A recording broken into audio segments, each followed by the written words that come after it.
Hello gamers, Magehammer here. Welcome to another edition of Tonight on Magehammer's Game Table.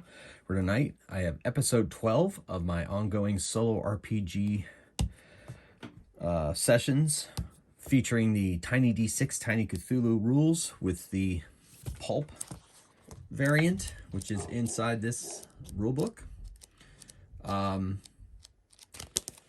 And it is helped along by the Inkwell Ideas side quest deck, Pulp Adventures. So basically, if you haven't seen this series yet, I take one of these cards, randomly roll it, and I let that, each one of these has an outline of the adventure, a relevant map on the back, and I follow that outline of the adventure and basically take my characters where I think they would go. And so, as I said, this is episode 12. This is going to be the final episode for this season of this. I'm going to move on to something else after this, but I will, of course, return to this someday, and these characters, of course. But I feel at this point it's time to move on. 12 seems to be a pretty good point for most of my sessions, my solo role-playing sessions I do. And so we're at 12, and I think the story is coming to a position where it is a good time to kind of move on to something else. But like I said, I'll be back. All right, with that in mind, let's get started. Last episode, well, I guess I really should stop saying last episode. I mean, I guess it's very pulpy, but at the same time, I would like you all to go back and check out my videos. So let's put it this way. The Intrepid Society survived. The Intrepid Society, of course, is 3 members currently. Dr. Alistair Wickham. He is basically the founder. His protege, Xander Chance, also the muscle of the group, and the person that he brings on when he needed to go on expeditions. And then over time, they formed a very strong friendship, and thus he invited him to be a member of the Intrepid Society. Dr. Tessa Stewart is a former grad student of Dr. Alistair Wickham. She, as well, has impressed Dr. Wickham, and he also asked her to come on to be a founding member of the Intrepid Society. The Intrepid Society is an organization devoted to finding the relics of the world and keeping them out of the hands of people that would use them for ill or evil. So, as promised, here's the card deck, the remaining missions that I have left. I'm going to roll randomly and see which one and where our adventure is going to go tonight for the 12th chapter. Will there be surprises for all of you that have been watching throughout? Perhaps. 62 on my list here. Doesn't look like I've rolled that yet, so let's go see which one that is.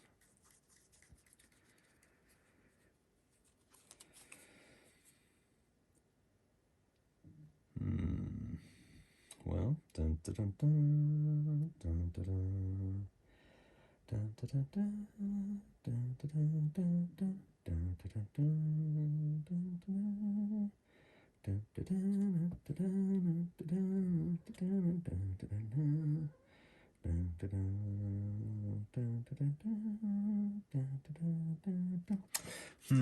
That one might be a little complicated, especially for what I have planned tonight. So let's give it a reroll and see what else the fates throw at us tonight. That one wasn't too bad, but there were some elements to it that I would have had to scatter to get. So perhaps another time. But for tonight's adventure, let's see, 32. I think I've done 32. I feel I have done 32. So let's go 84. So I got to re-roll the 8. And that's 64. Did I just roll 64? Probably should have removed it from the deck. I'm not really good at remembering numbers. Oh, no. All right. Dun, dun, dun, dun, dun, dun, dun, dun, dun, dun, dun. You know what? This one takes them underwater again. I've gone to a lot of underwater adventures this season, so I think we're going to re-roll again. Dun, dun, dun, dun, dun, dun, dun, dun, dun, dun. Dun, dun, dun, dun, dun. I mean, variety is the spice of life and everything, right? I mean, we can't. Another underwater adventure. I mean, well, they are veterans of the underwater adventures, but did I use 73? I'm not finding. Oh, you know what? 73 might be one of the bonus adventures. They have like bonus outlines without maps and so forth, and they're not as detailed. You know what? Let me go check, see what it is for the heck of it.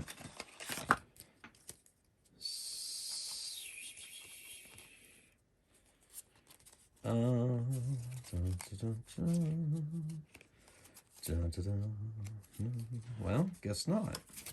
Should be in here. Let me double check. Wow, this episode's on off to a great start. Hopefully it ends better than it begins. I guess the same could be said for life.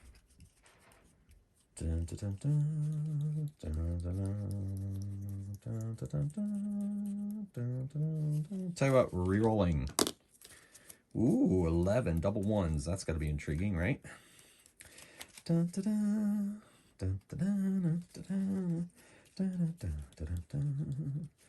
Ooh, this one sounds promising.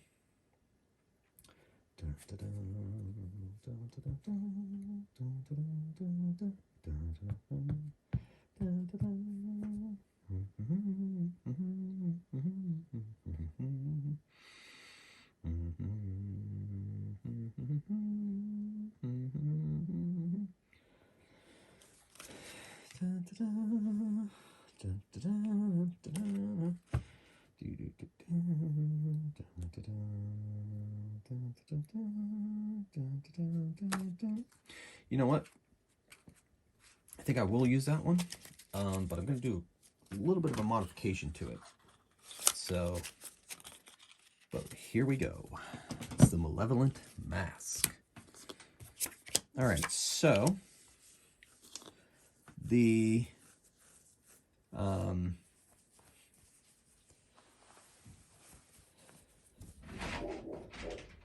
in the newspaper, Dr. Wickham reads about a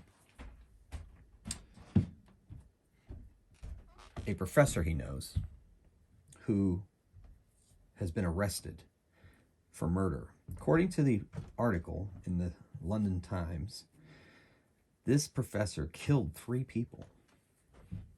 This is a mystery that Dr. Wickham cannot resist.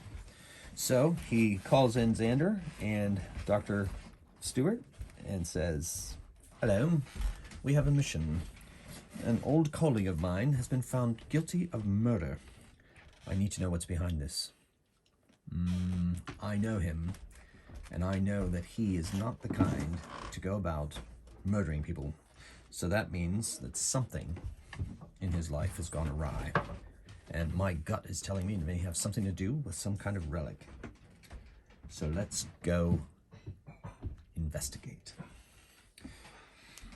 And so Xander and Dr. Stewart sense the seriousness of Dr. Wickham, and they follow him to the police station that is near Scotland Yard, I suppose. We'll just go to Scotland Yard. Why not? I don't think we've been there yet. So we'll go to Scotland Yard, and Dr. Wickham uses his contacts, and Dr. Stewart also has contacts because her parents own a rival newspaper of the Times, and so she also has people who owe her family some favors. So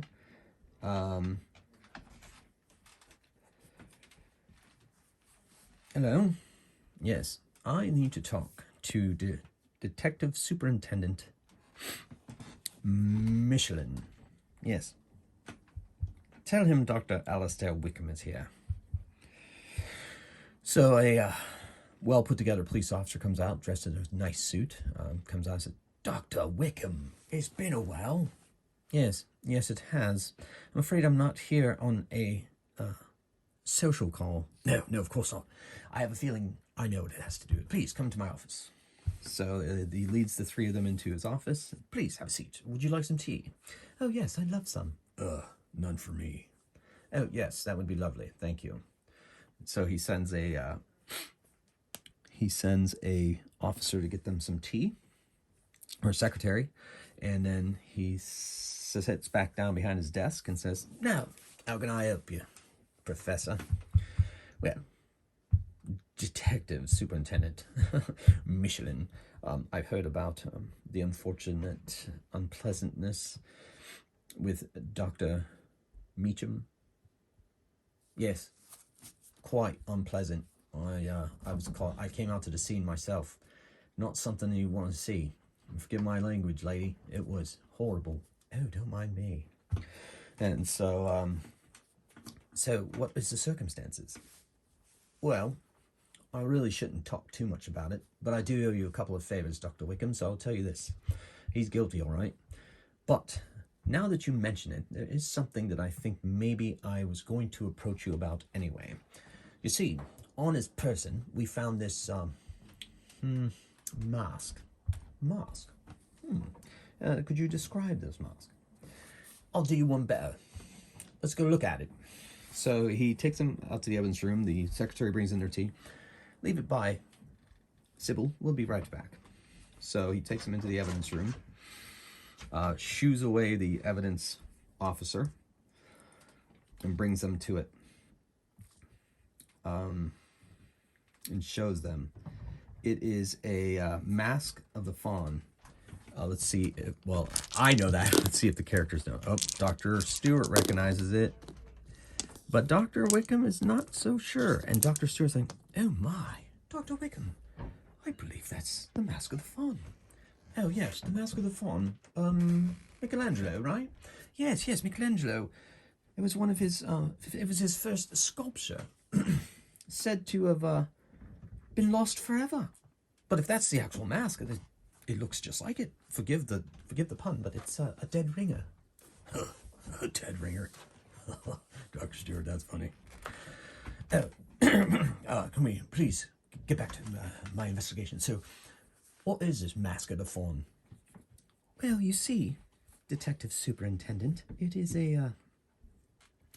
it's, as you can see, a demonic visage that Michelangelo made the first sculpture, but it disappeared. Rumor has it that it disappeared because Michelangelo did not want it to see the light of day, but could not bring himself to destroy it. That's interesting. So, well, that being said, are you trying to tell me you think that because he had this mask, that's why he committed the murders? I think Detective and Superintendent Michelin, that I think you know the answer to that. You said you had a gut feeling, and you probably wouldn't have called me in here. Well, I know you didn't call me here. I mean, into the evidence room, unless you had a feeling. I don't know. He puts it back. Says, unfortunately, that's probably all I can tell you, but at least I showed you that, and now I have some idea what it is. I think I can do some investigating.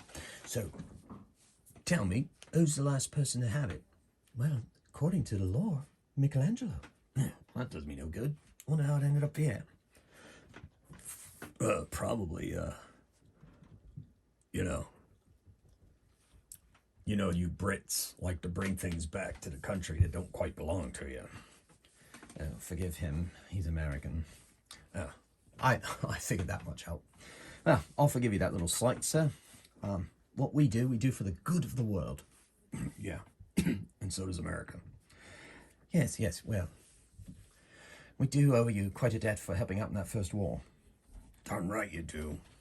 Anyway, enough of that. I don't want to talk politics. Yes, quite right. Well, thank you, Detective Superintendent. If there's anything else you can do for you, please let us know. I think,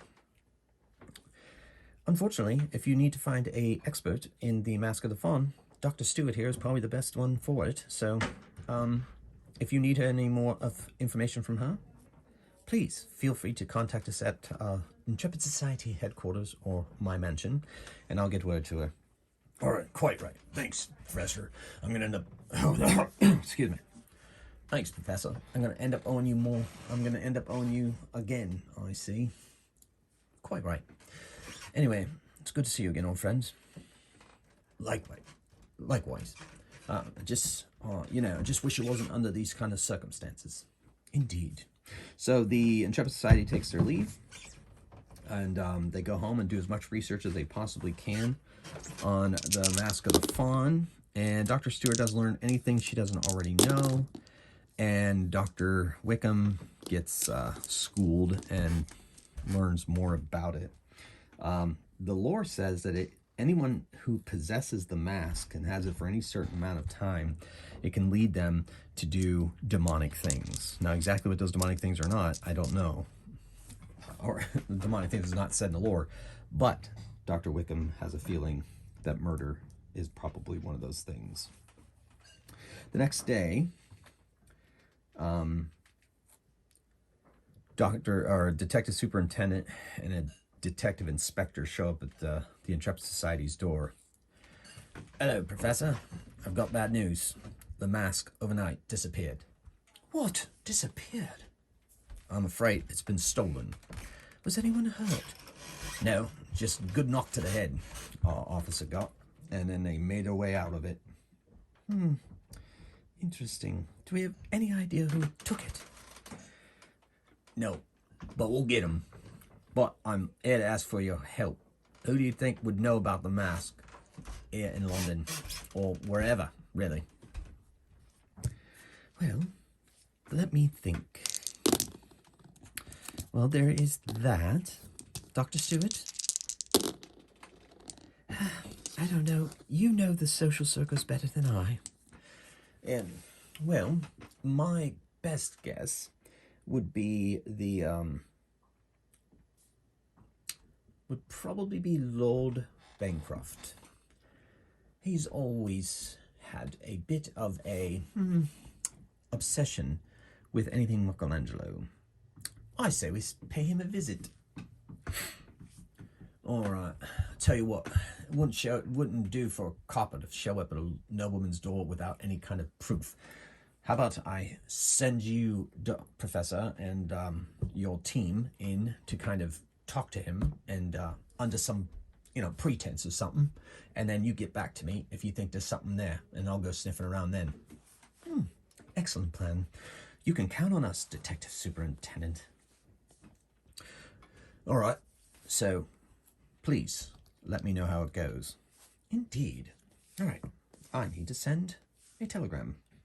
So he sends it off, and then the three of them go to meet with Lord Bancroft at tea. So they are welcomed at the gates. He has guards, and Xander notices and says, Professor, do you notice anything weird about those guards? Yes, they were very Italian. Yes, I noticed that too. I've got a bad feeling about this. So they go to the door, and they're let in by footmen. Open the door, and a butler leads them this way, please, and takes them into a sitting room. And they wait, and they wait. And the butler brings them tea, and they wait. Still no sign of Lord Bancroft. Lord Bancroft comes in, and he's sweating. He looks a bit shaky. Let's see if they notice. Dr. Wickham notices first thing. Of course, that makes sense since he knows him.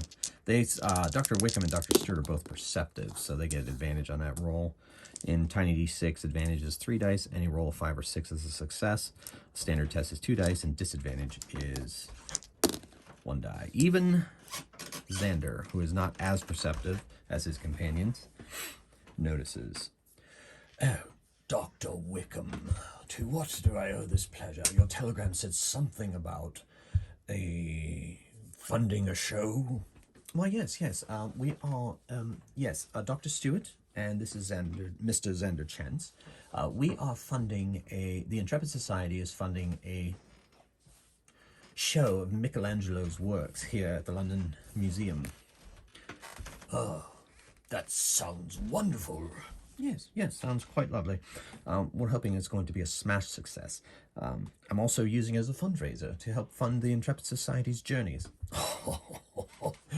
You insult my intelligence, Dr. Wickham. You don't need any money. For charity, of course. The Intrepid Society has many charitable foundations to which we give. Oh, very good. Yes, war orphans, and the police retirement fund, such things. Oh, yes, wonderful. Yes, well, I'm in, of course. Well, that's not quite it. I was wondering if you happen to have any Michelangelo artifacts, since I know you're such an enthusiast. Yes, I do. I have a few things. I'd be more than willing to put them there, but first, I have. Yes, but yes. Are you quite all right, old man? I just haven't been myself lately. Interesting. Well, thank you. I will send over the details. I'll send a telegram with the details. And then once again, I thank you so much for supporting the arts here in London. Oh, of course. Pleasure's all mine. Jeeves will see you out. Yes, quite right. Thank you for the tea. Yes, thank you for the tea. Yeah, thanks. All right. I think I just go lie down. So they leave the house, and Dr. Wickham's like, I'm afraid, Dr. Stewart, Mr. Chance, that he is under the spell of that mask. I hesitate to believe that it actually is it, but, we've seen stranger things. Yes, quite stranger things. Yeah. Well, I say we gotta keep an eye on him. Yes, quite right. I don't know what he's planning. Hopefully he doesn't kill his servants. Oh, that would be horrific. Yeah. That's what the professor did, didn't he? He killed some grad students. Yes, and a custodian, I'm afraid. Oh, this is getting worse by the minute. All right, well, let's keep him under surveillance. If he moves, we go. So they make their way past the gate again. And then they make their way back to the Intrepid Society by the famous black cabs of London. And they get into Dr. Wickham's car. Xander drives his Rolls Royce. Not the most... not the most conspicuous car for a stakeout, but then they drive back to the Lord Bancroft's estate outside of the city. Well, that's where it was, of course. So Xander talks to some delivery people to ask if the Lord is still in, and they said yes, that he came in and inspected the stuff they brought in, so they know he's still there. So they wait and they wait and they wait. Let's see how many hours they wait. They only have to wait 1 hour, and by this time, it's like it's dinner time, I guess. Yes. So they see him leaving with his driver, and then they see a couple of trucks follow behind. Trucks come out of a garage. Trucks? Whoa. Oh no. Yes, I'm afraid so. Something is afoot. So they follow. Xander has to follow. He has daring as part of his thing. He doesn't really have driving, but I'm going to have him make a test, a normal test. So I'm going to have him make a test to see if he can stay hidden, but I'm not going to give him advantage on this. So he failed. I think he needs to make this roll. He makes it. Good. Cost a grit point, but we did it. All right, so they follow the truck successfully outside of town to a farmstead. Interesting. Yes, no, this is one of Lord Bancroft's farms. He brings me out here. He brought me out here for a reception or some kind of party he had. This is interesting. Oh my. Yes, so what's they up to?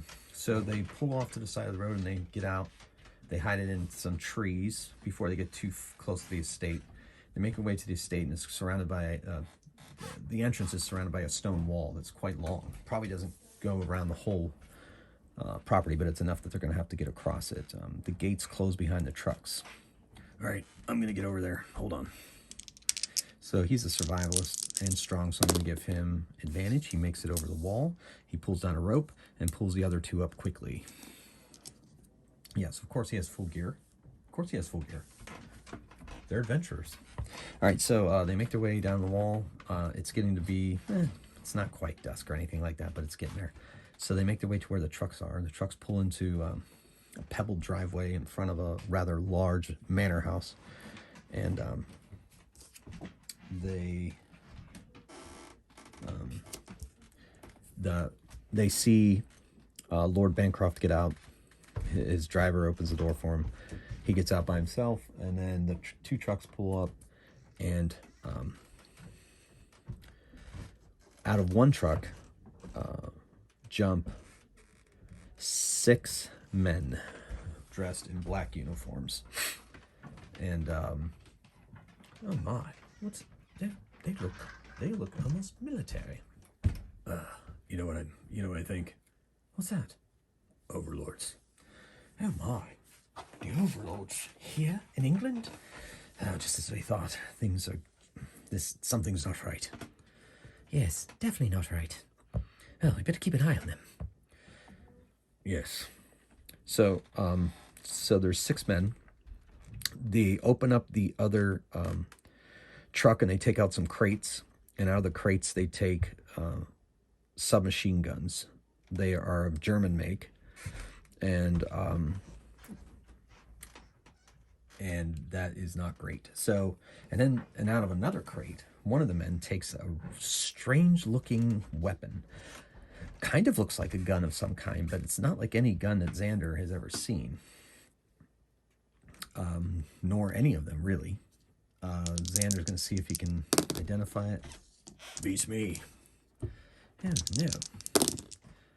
Oh, that looks like some kind of, I don't know. Definitely some kind of gun, but doesn't shoot bullets. No, it doesn't look like it would, does it? They're hiding behind some trees as they watch this happen. And then they see, while they were unloading the truck, Lord Bancroft went into the house and is leading the staff out. And the staff, there's about 8 of them, both men and women. And he says he wants them to line up for inspection. They can hear his voice trail to them. And suddenly the men come out from behind the truck, and it looks like they're about to level their guns at the people. And then Lord Bancroft hits the butler over the head with his walking stick, and the man falls to the ground. And Dr. Stewart's like, I can't sit here and watch this. We must do something. I agree. Let's go. So they start running towards them. I'm not one for shooting people in the back, but they're about to shoot innocent people. Yes, it does quite look like a firing squad. Wait up. And they start running towards them. And then Lord Bancroft looks up, starts laughing. You fell right into my trap, old boy. Get them! So the 5 men with the submachine guns turn their guns on the advancing Intrepid Society members. They're still running through, there's still bushes and some trees on their way to the manor house. And then the man with the gun, also the weird, strange gun, levels it at them. The overlords have suffered your meddling for too long. We're going to kill you. Or torture you, whichever comes first. That was the man with the big gun. So we're going to roll initiative. They are far currently.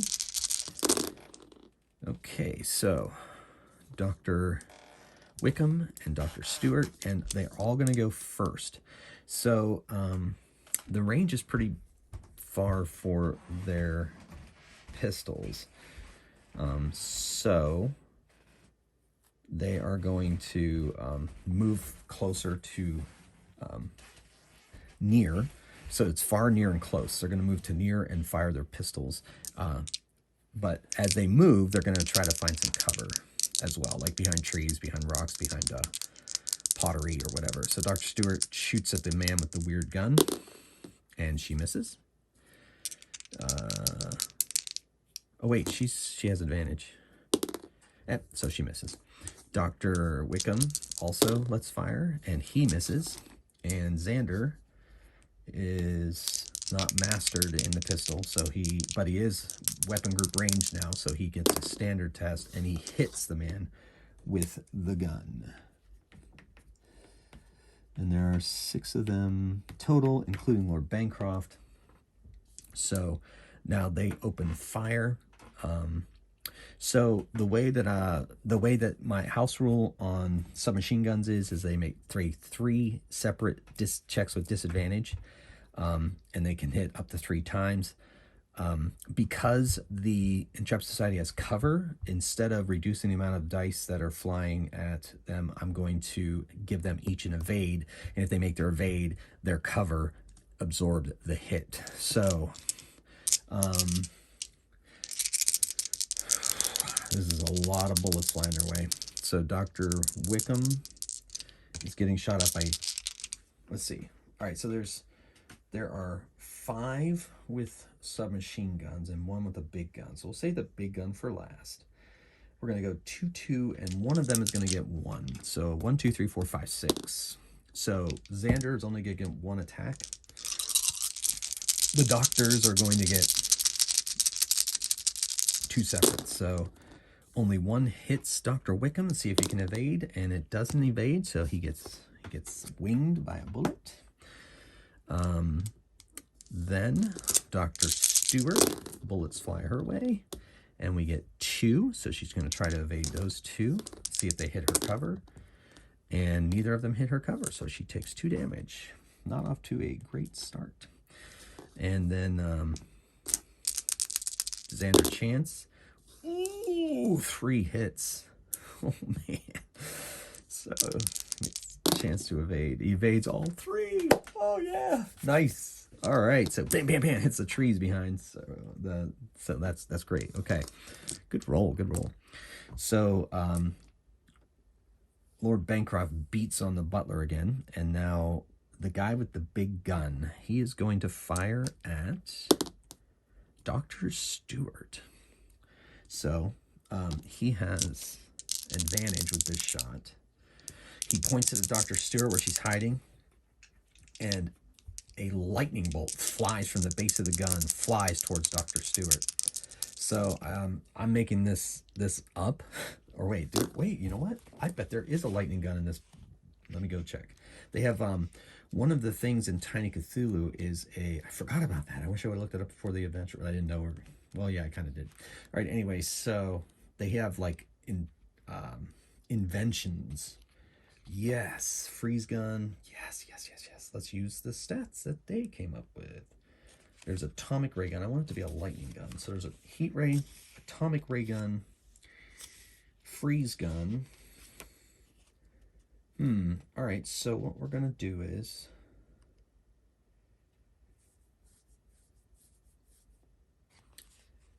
all right. So we're going to use the heat ray, but instead it's a lightning ray. And it says this weapon fires a ranged attack that deals 2 fire damage to its target. All right, so it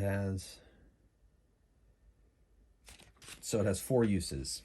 All right, so I'll track those down here as well. So it's going to fly. It does 2 lightning damage to its target. So did I roll a hit? Man, I forgot. No, I didn't. So we're going to roll a hit. It's going to fire with advantage because he knows how to use it. And he hits. He gets a success. So because she has cover and because it's a lightning ray, I'm still going to give her the evade. And she does not evade, and she takes 2 damage. And it has 3 more uses. Okay, so now she peeks out and fires her pistol at the man with the lightning gun. Almost a dramatic knockout. Hits him for 1 and then fires again. Oh my gosh, almost another dramatic knockout. Now, I could technically use a grit point just to reroll 1 die, but I think grit is on a fail that they get to reroll. So that's what I'm going to do. I'm going to do that instead. So not quite a dramatic knockout, but she definitely hits him again. Dr. Wickham is terrified by the power of that weapon and gets a dramatic knockout. Guy drops to the ground.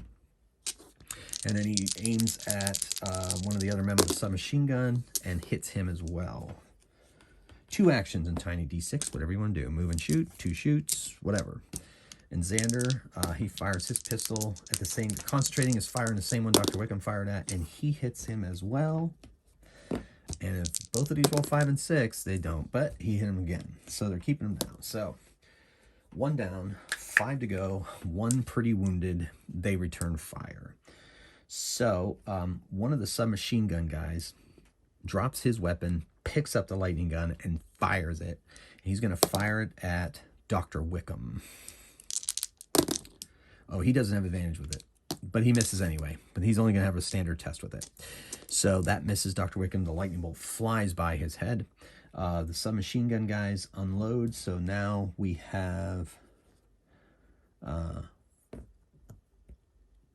4. So I'll give 1 each, and then I'll choose 1 to get the extra attacks.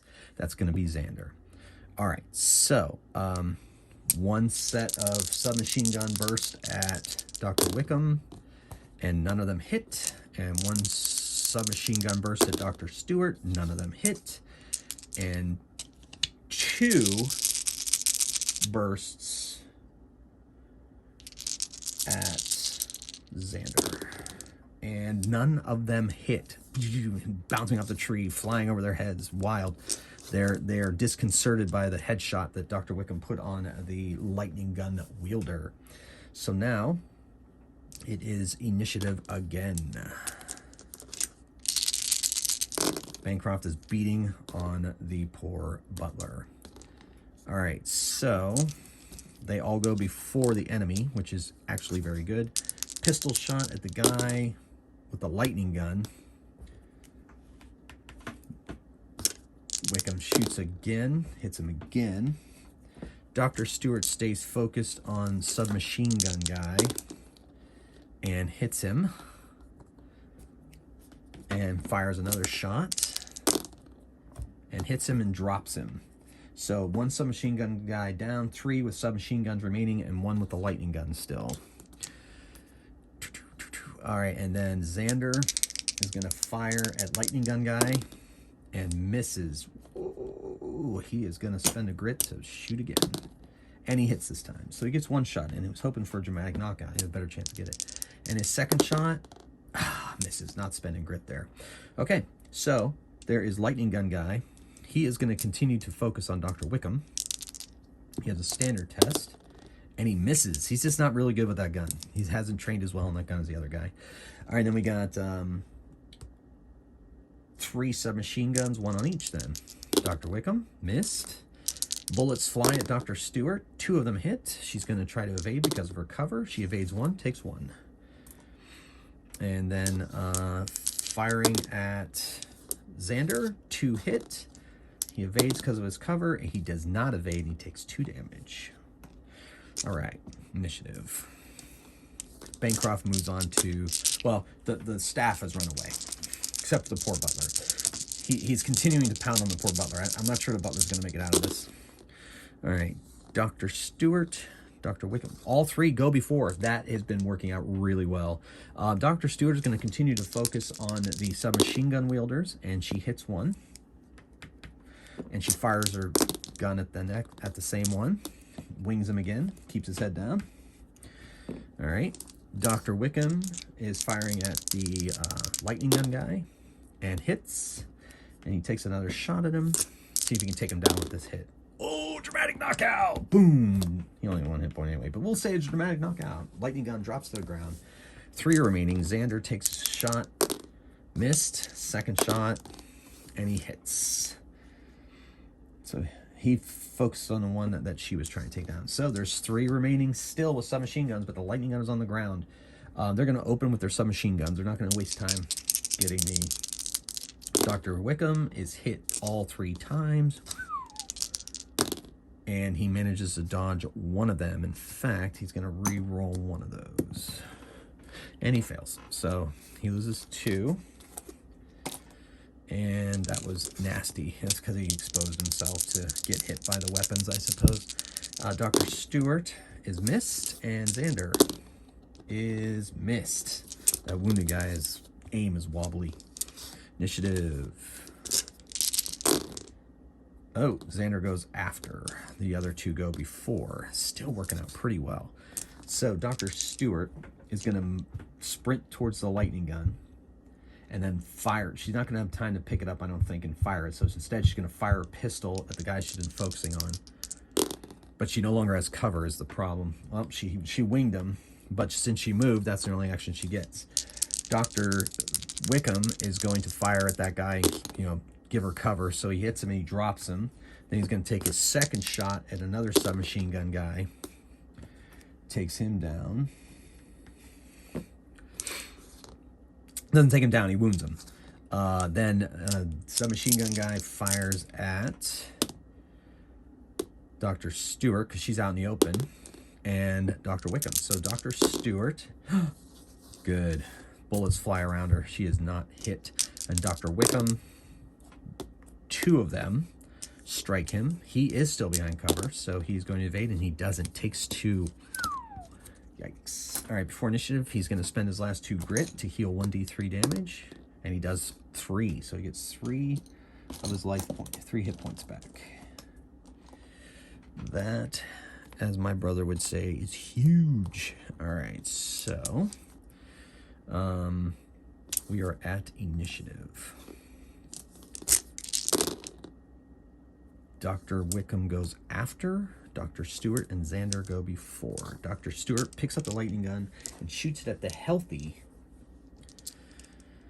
Now she has ranged, but she's not mastered in this, so she's going to get a regular test. And she's going to fire it at the guy that is fully healthy, and she misses, which makes sense. It's her first shot. So that's her 2 actions.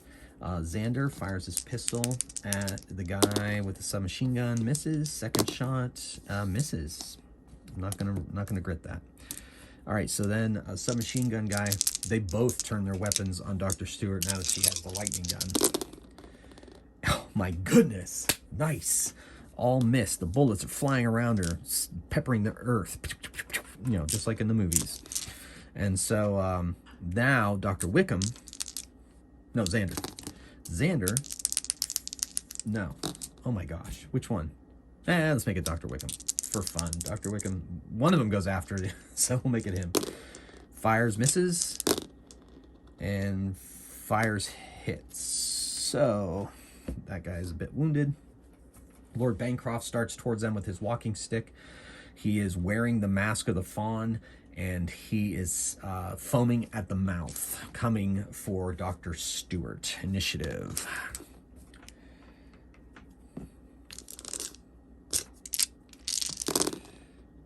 All right, Dr. Stewart goes before. They all go before. All right, so Dr. Stewart turns the ray gun on Lord Bancroft. Oh, lightning goes. Oh, she doesn't have advantage. Still, she missed. Lightning goes flying over his head. She's going to take another shot. And that is the last shot, I believe, as I've been tracking that. And it missed.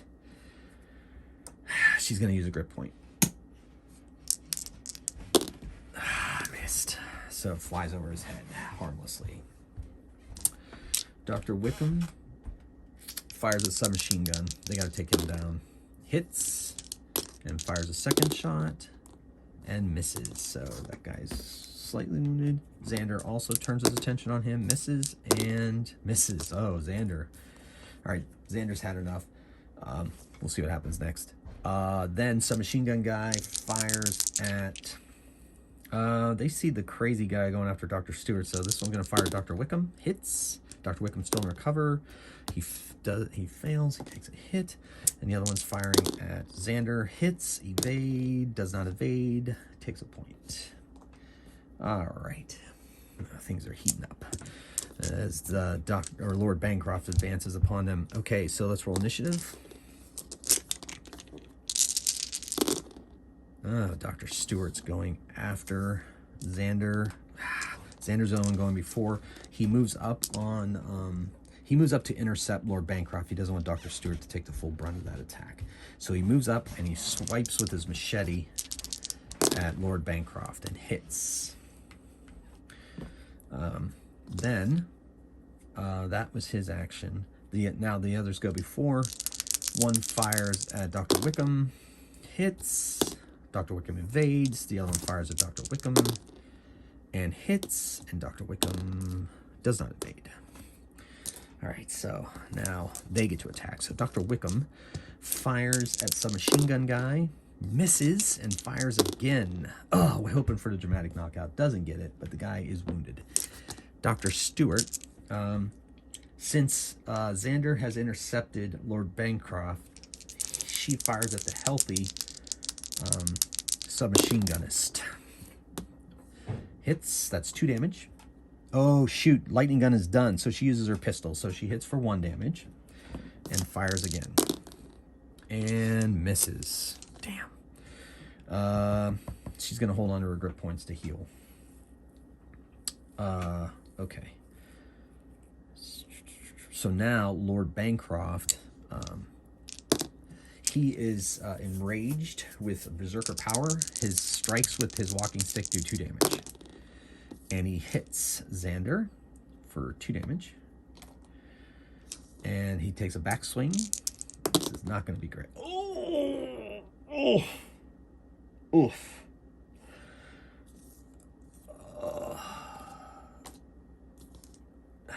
Normally I don't give dramatic knockouts, but no, I don't think I'm gonna give a dramatic knockout. I don't dramatic knockout heroes, but man, that roll made me want to do that, but I'm not. I'm gonna take it back because they're gonna need all the help they can get. And submachine gun guys fire Dr. Wickham again, and only 1 hits, and he does not evade, so he takes 1 damage. All right, so initiative. Hopefully they win initiative, because this could be, as my brother says, huge. I know. I gotta stop saying that. All right, so these 2 go before, she goes after. All right, so Xander is swiping with his machete. It's machete versus walking stick. Oh, he's gonna re-roll that. He needs to hit. All right, so he hits. And I think I'm gonna allow dramatic knockout against Lord Bancroft, if I get it. Strikes back. He's making some cuts across him. Dr. Wickham is firing at the one submachine gunist, hits him, he drops him, and he changes his aim and fires at the other one. Does not get a dramatic knockout. In fact, misses. So changing his target, missed. He's going to probably have to reload. Yes, he's going to have to reload now. So his next turn, he's got to reload, then fire. So that'll be one of his actions. Dr. Stewart, she has a automatic. She has more shots than Dr. Wickham, but that's what's going to have to happen. All right, so Lord What's-His-Face swings at Xander and hits and hits. So that's going to be enough to knock Xander down. So Xander is down, and then he's going to have to make a test on his next turn. And submachine gun guy fires at Dr. Wickham. Hits once. Dr. Wickham evades. Nice. He yells, Xander! No! All right. So, initiative. Sure, why not? And Dr. Stewart goes after. Dr. Wickham goes before. And Xander goes after. Dr. Wickham reloads. And he fires at the other submachine gun guy. And misses. All right, so submachine gun guy fires at him, hits once. He does not evade. He is hurting bad. And this guy, the Lord Bancroft, marches on Dr. Stewart and gets 1 swing in this turn and hits her for 2. This is not going well. It's tense. It's really tense, folks.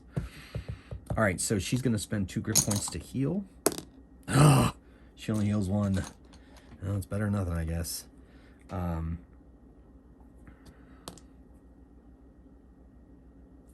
Okay. So, Xander has to make a save test. He's resolute, so all saves are made with advantage. And he fails. The next one now he makes with disadvantage. And if that one fails, then he's done. All right, Dr. Wickham is going to fire his pistol. Or no, he already did it. Now it's her. She is going to turn her pistol. Well, no, he's swinging at her. Well, yeah, pistols I allow short range, I forgot.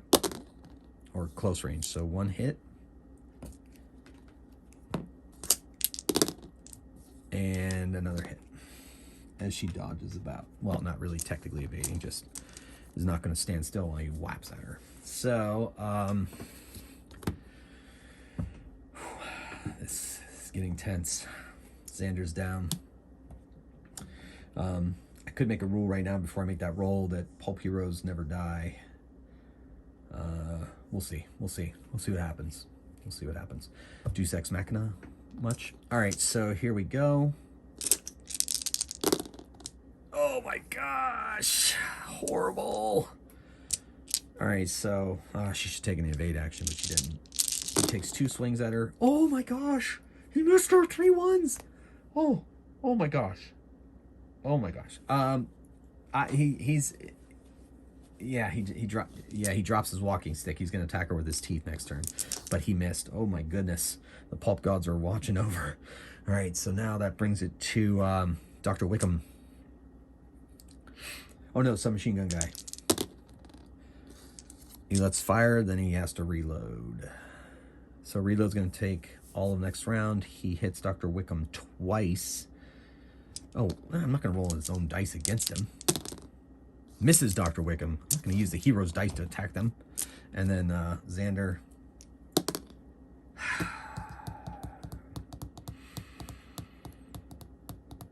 He's in a coma. Not quite dead, but he ain't getting up. He's going to need hospitalization. All right, so initiative. So Dr. Wickham goes before. Unfortunately, Dr. Stewart goes after. Dr. Wickham is going to fire on submachine gun guy.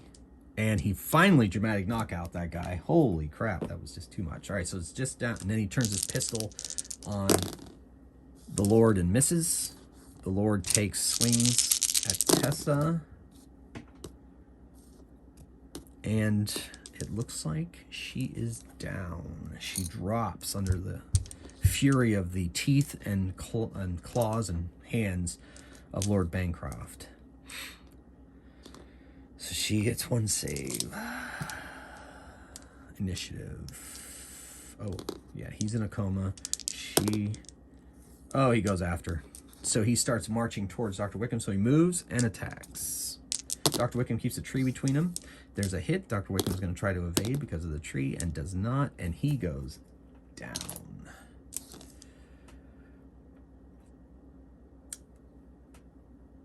But before he drops, he hears a voice. Not so fast, Lord Bancroft. And he hears a thud and a thud. And then all goes black. So I'm leaving this season on a cliffhanger. We already know that Xander's in a coma, but what happens with Dr. Stewart? Did she make her final test? Did she need to make her final test? Does Dr. Wickham make his final test as he blacks out? And who came to their rescue? Whose voice was it? Find out in season 2, whenever that is. Once again, ladies and gentlemen, thank you so much for watching. Thank you for going with me on this journey. And rest assured, I will be doing season 2 of this grouping. It's just time to take a break right now. But stay tuned. And until next time, keep on rolling dice and playing games. Thanks again for watching. Magehammer out.